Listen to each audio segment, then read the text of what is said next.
In 3 years, a third division club stand between Liverpool and yet another semi-final.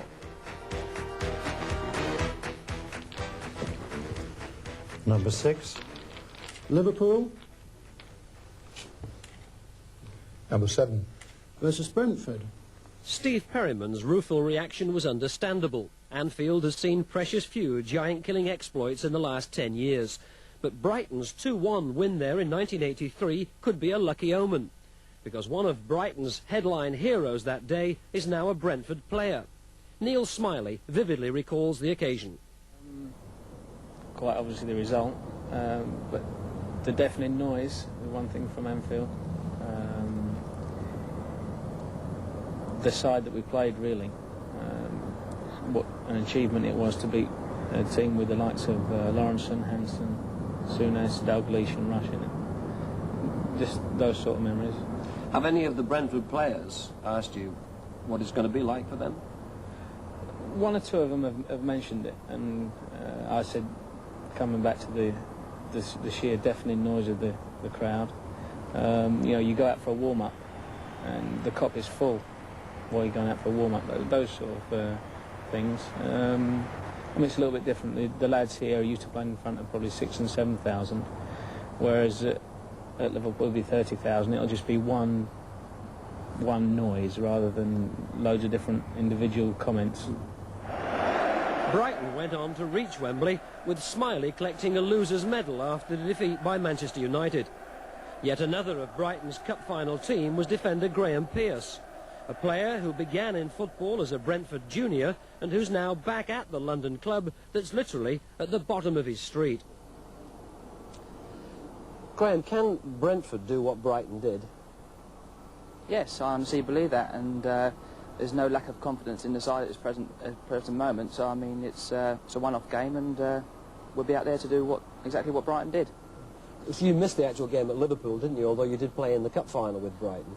Yes, I mean, I wasn't fortunate enough to play in the Liverpool one, but I was lucky enough through injuries and suspension to be able to play in the final, and if I can spread that onto the other teammates at Brentford, then I can assure you it's a great experience. For Steve Perryman, twice a cup winner as Tottenham's captain, the worry must be that his players will be overawed. I suppose there is a danger of that. Looking back in my own career, I played there as a 17-year-old in my third league game. And I've also played there as like a 34-year-old. And I sometimes think you're probably better off being a little bit naive while you're playing at Liverpool, you know, if you're not too aware of what's going on and what's happening and who to fear. Our players obviously know a lot about the club and the players and their achievements, and, you know, we're full of respect for them, and every club in the country, or most clubs in the country, aim at Liverpool, you know, the way that they do things. So, I mean, I want it to be respect, but I don't want it to be fear. Brentford are into the quarter-finals for the first time in 40 years, but it isn't an inflated opinion that 2,000 plastic bees will display at Anfield. A 3-1 home victory over second division Manchester City was followed by an equally impressive 2-0 win away at Blackburn. Gary Blissett's second goal that day was his fourth in the FA Cup run, so which will he remember the longest? The most pleasure was probably the second one at Blackburn, because I knew with 4 minutes to go that it's going to be hard for Blackburn to come back from that, and I knew that there was still 5 or 6 First Division teams left in the round. So we knew if we got through that one, we was up against the First Division side. And obviously the goals against Manchester City were a pleasure for me because I'm from Manchester and I supported Manchester City as a kid. So they also brought pleasure. But the second one at Blackburn was nice feeling, very nice feeling. You're the Brentford goal scorer, and yet you're going to have to parade your talents on the same field as Ian Rush and John Aldridge, and there's inevitable comparisons. That's right.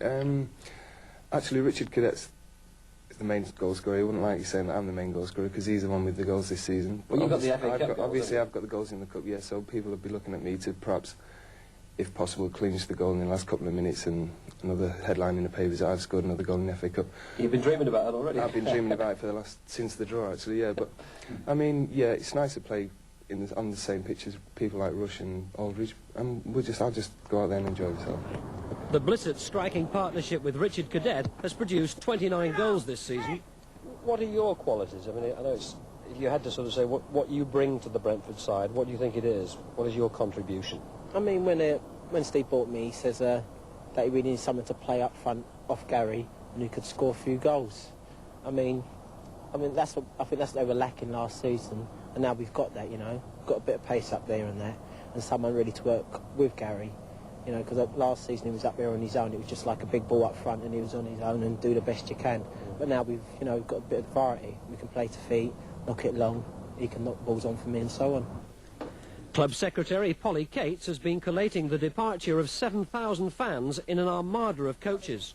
Do you know how many coaches we've got for Saturday? We've got 48. 48, and what time do they leave at? They're leaving at 9 o'clock. 9 o'clock, okay, thanks. Injuries to 3 first-team players meant that Brentford had to make late decisions about today's team. This midweek reserve match at Griffin Park attracted the watchful attention of manager Perryman.